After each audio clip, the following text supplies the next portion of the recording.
салом бинандагони азиз, барномаи ахбори озодиро дар пахши мустақим пешниҳоди шумо мекунем. имрӯз 15 феврал аст ва нахуст назари кӯтоҳе хоҳем дошт ба сархати чанде аз мавзӯъҳо. вазири умури дохилӣ таркиш дар Кӯлобро амали террористӣ номид ва гуфт 10 нафар барои анҷоми он дастгир шудаанд. ҳодисае ки дар шаҳри Кӯлоб нисбати роҳбари ҳизби халқи демократӣ содир шуд, ин акти террористӣ аст. дар тоҷикистон дар як соли гузашта беш аз 10,000 кӯдаку наврас нимаятим шудаанд. ҷудоии падару модар онҳоро саргардону муҳтоҷ кардааст. уро файрод мекунанд, ма фарзандомда мекунам, кай мекунам фарзандаи ма калон шаванд, бетарбия шаванд, беҷо. ва ягона мактаб барои муҳоҷирону паноҳҷӯёни афғонистонӣ дар тоҷикистон дигар бора боз шуд ва ин дафъа дар қароргоҳи сафорат дар Душанбе. бо гузашти беш аз як моҳ аз таркиши мошини раиси ҳизби халқии демократӣ дар шаҳри Кӯлоб, мақомоти Тоҷикистон расман онро амали террористӣ хонданд. вазири корҳои дохилаи Тоҷикистон имрӯз дар нишасти хабарӣ гуфт, ин кор аз сӯи гурӯҳи муташаккил содир шуд.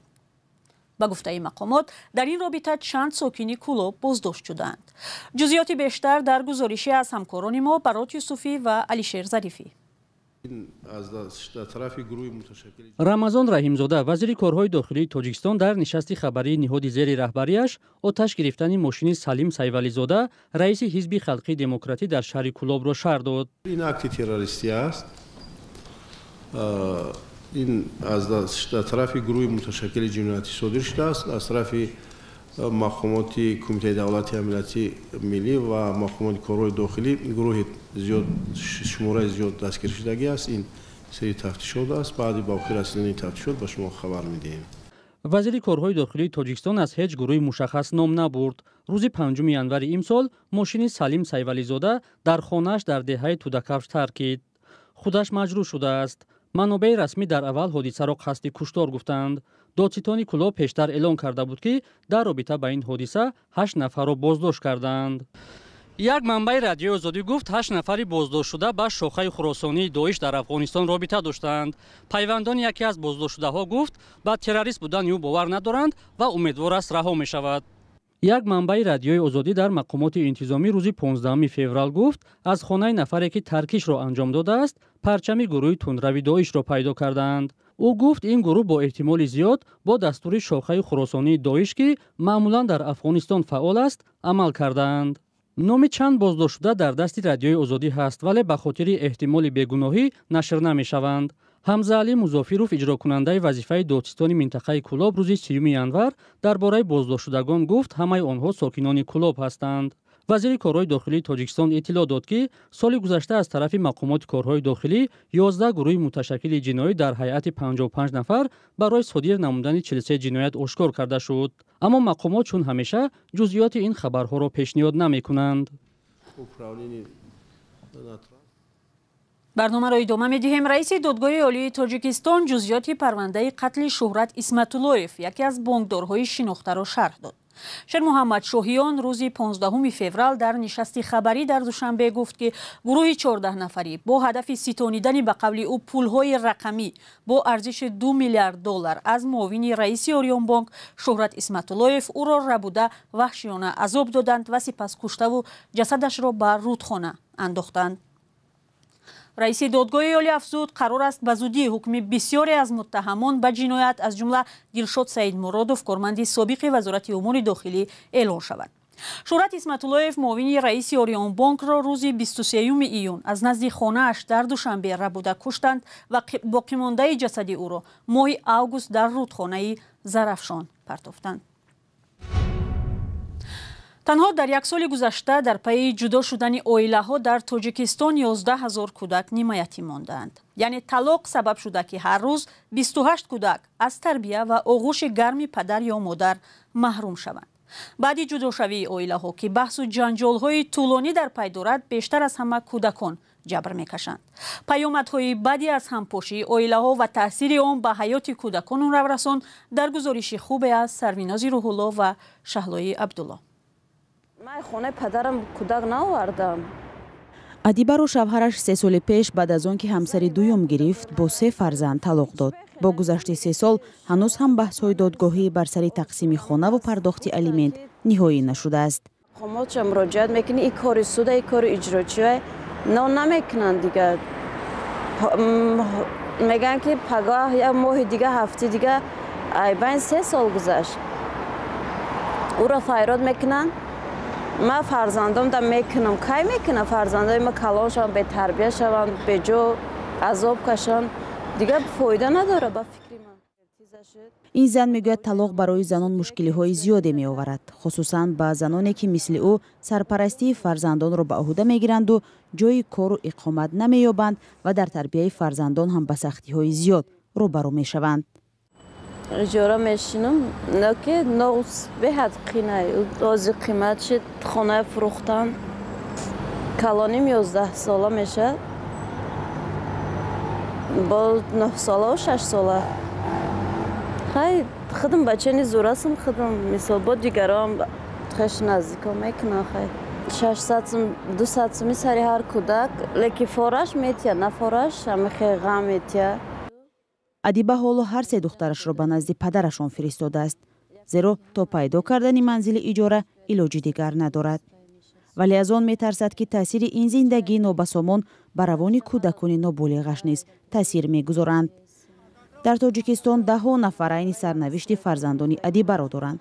бар асоси омори расмӣ дар соли 2023 беш аз 10 000 хонавода аз ҳам пошидаанд ки аз ин талоқҳо ҳудуди 11 000 кӯдак нимаятӣ монданд ки аксаран бо модарон зиндагӣ мекунанд.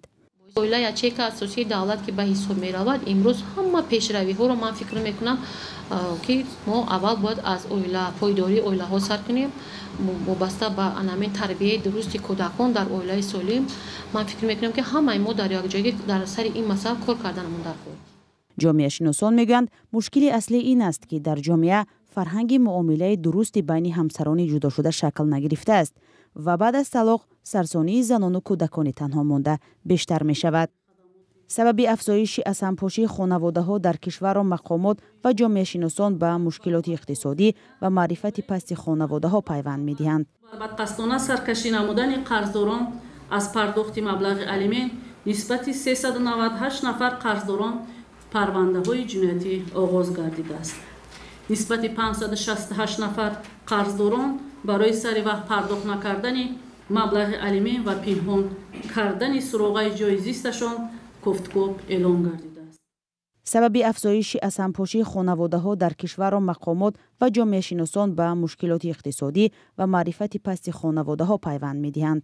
муҳоҷират, дахолати ҷониби сеюм, зӯроварӣ ба зан ва надоштани хонаи алоҳида аз омилҳое будааст ки сутуни асосии ҷомеа дар ҳар кишвар аз ҷумла Тоҷикистонро мешиканад. бинандаи азиз, дар ин фурсати барнома порчае аз филми мустанади радиои озодиро мебинем ки дар бораи марзи Тоҷикистону Қирғизистон ва таъсири даргириҳои хунин ба зиндагии мардум қисса мекунад. тоҷикон ва қирғизҳо солҳои тӯлонӣ ҳамсояи хуби ҳамдигар буданд то он даме ки табартақсими сталинӣ хатҳои гумшуда ва печидаи сарҳадҳоро ба оташу хун накашид.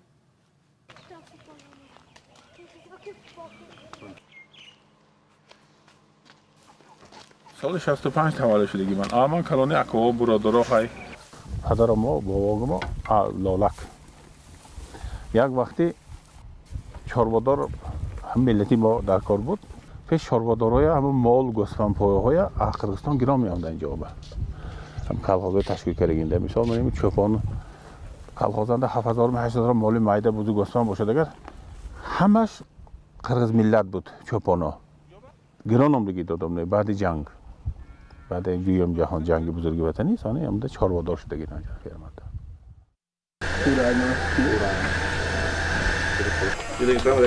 брак бродага вазра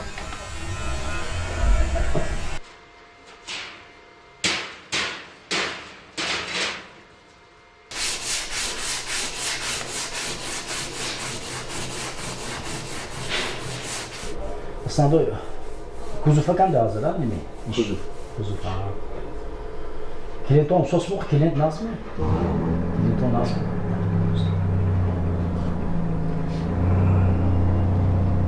Kornas sos.